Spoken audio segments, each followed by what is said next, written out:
పేద ప్రజలను కాపాడాల్సిన కార్పొరేటర్ తమ స్థలాన్ని దక్కించుకోవడానికి బెదిరిస్తూ దూషణలకు దిగుతున్నాడని, దళితులము అయినా మాకు న్యాయం చేయాలని తిరుపతి సంజయ్ గాంధీ కాలనీలో నివాసం ఉండే రంగయ్య అధికారులను వేడుకున్నారు.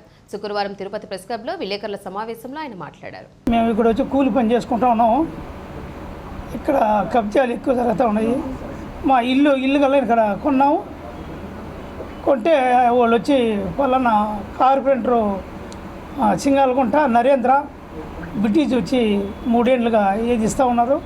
వాళ్ళు ఏంటంటే ఏ నుంచి పోకపోతే మా ఆడవాళ్ళని గుడ్లిప్పి కొట్టిస్తామంటారు. అదేమన్నా మాట్లాడితే రౌడీని తీసుకొచ్చి మిమ్మల్ని ఏగిచ్చేస్తానంటారు. నేను కార్పొరేటరు, మీ వాళ్ళు అయితే ఏం చేసుకుంటారో చేసుకోండి, నాకు మొత్తం తెలుసు, ఎస్పీ తెలుసు, డిఎస్పీ తెలుసు అని మాట్లాడతాడు. ఏమన్నా ఇలా చేస్తున్నావు, నువ్వు ఒక దళితులకు సంబంధించినని, నువ్వు కార్పెంటర్ అంటున్నావు, ఈ విధంగా న్యాయం చేస్తున్నావు అని అడిగినాను. అడిగితే నాకు తెలుసు నువ్వు మనోడు కాబట్టి నిన్ను ఏడదాకా పెట్టున్నాను, లేదంటే ఏరే విధంగా చేసుకున్నాను అని అన్నాడు. ఈ విధంగా ఈ తిరుపతి పట్టణంలో ఇంత దుర్మార్గంగా జరుగుతుంది నేను ఎప్పుడు ఊహించలేదు.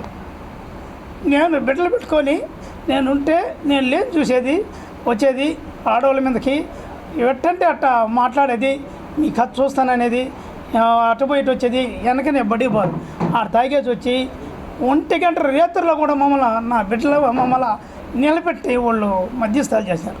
నువ్వు ఖాళీ చెయ్యి, ఒకడొచ్చి వీళ్ళ బామారితే మళ్ళీ వాడొచ్చి తలుపు తంతాడు, తలుపు తన్ని మొత్తం పెరికేస్తానంటాడు, చేస్తానంటాడు.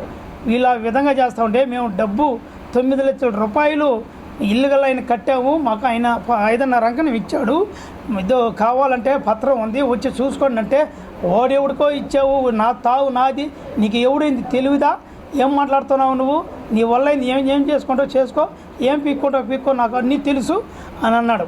అదే మన చంద్రబాబు నాయుడు గారు, మన పవన్ కళ్యాణ్ గారు, మన లోకేష్ గారు న్యాయం చేసిందిగా కోరుతున్నాం. అదే పవన్ కళ్యాణ్ గారు ఏమన్నాడంటే ఆడవాళ్ళకి రక్షణ ఇస్తాను, నేను అండాదండగా ఉంటాను అన్నాడు. ఈరోజు అండాదండ పోయింది. ఈరోజు ప్రభుత్వం ఏం చేస్తుంది?